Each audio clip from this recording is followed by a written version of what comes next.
जैसा कि आप लोग कल इंटरमीडिएट हिंदी का पाठ्यक्रम देखे और उनमें से किन किन पाठ का अध्ययन करना है उसे भी आप लोग जान गए होंगे। जो हमारे हिंदी गद्य का पहला पाठ है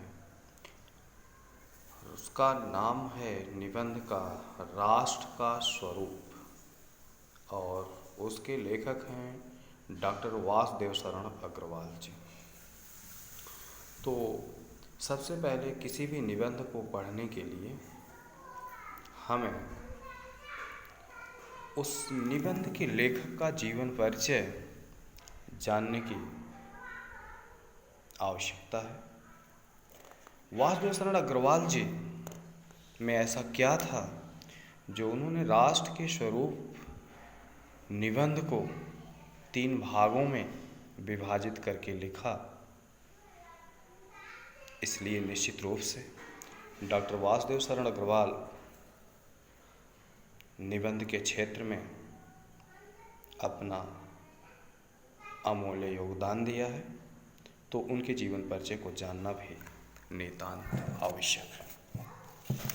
डॉक्टर वासुदेव शरण अग्रवाल का जन्म उत्तर प्रदेश के मेरठ जनपद के खेड़ा नामक गांव में 6 अगस्त 1948 ईस्वी को हुआ था।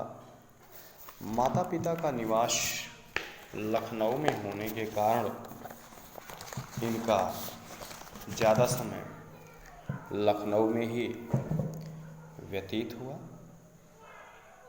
इन्होंने प्रारंभिक शिक्षा लखनऊ में प्रारंभ की। काशी विश्वविद्यालय से स्नातक उपाधि प्राप्त कर एमए, पीएचडी तथा डीलिट की उपाधि भी लखनऊ विश्वविद्यालय से ही प्राप्त की। आप लखनऊ तथा मथुरा के पुरातत्व संग्रहालयों में इंस्पेक्टर के पद पर कार्यरत रहे।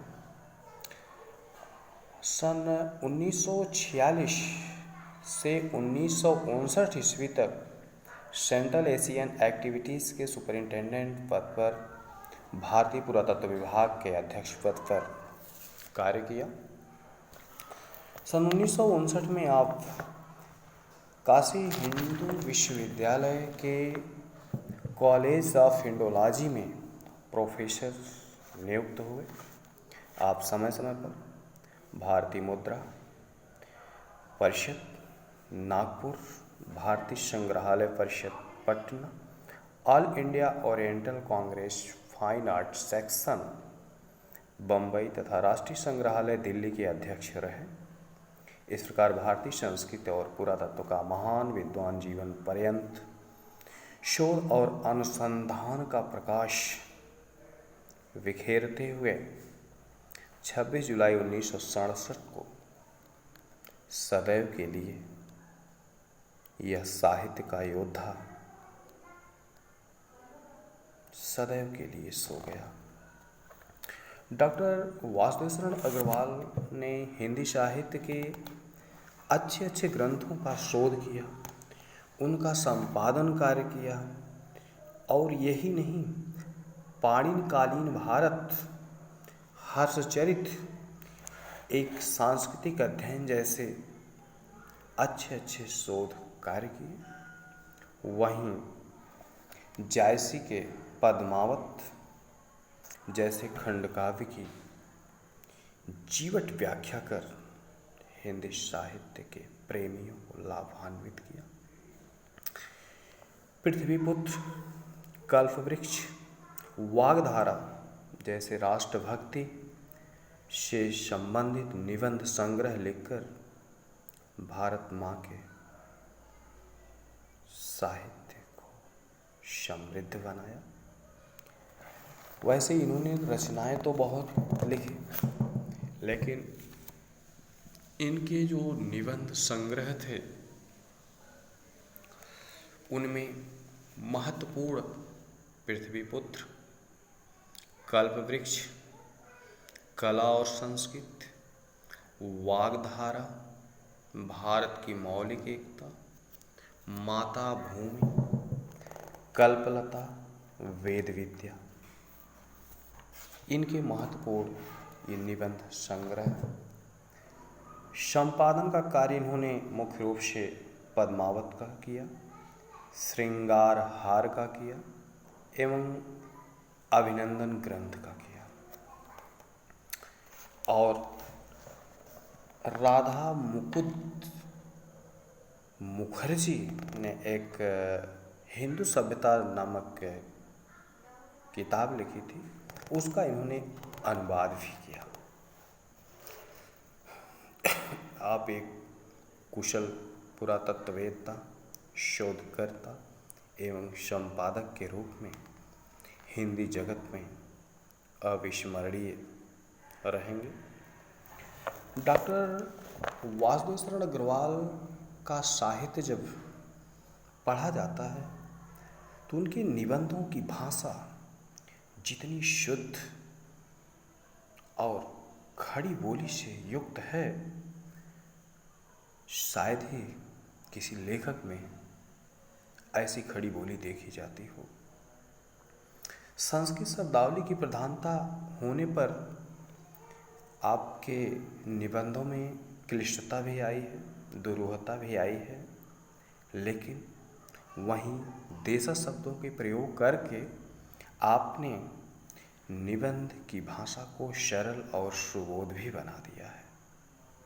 आपकी भाषा निश्चित रूप से संस्कृत निष्ठ होने के साथ साथ देशज शब्दों से भी सुशोभित है, जिसमें गंभीरता के साथ साथ सुबोधता, प्रवाह और लालित्य विद्यमान है।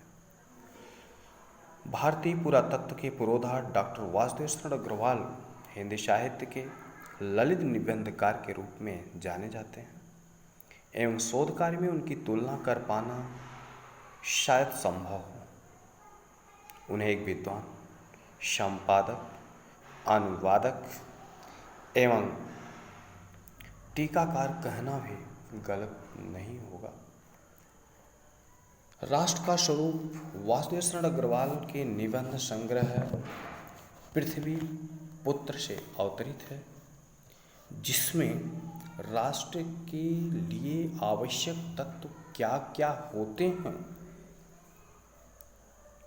किस प्रकार किसी राष्ट्र का निर्माण होता है, और यदि उन 3 अंगों में से किसी एक अंग को हटा दिया जाए तो शायद राष्ट्र का निर्माण असंभव है।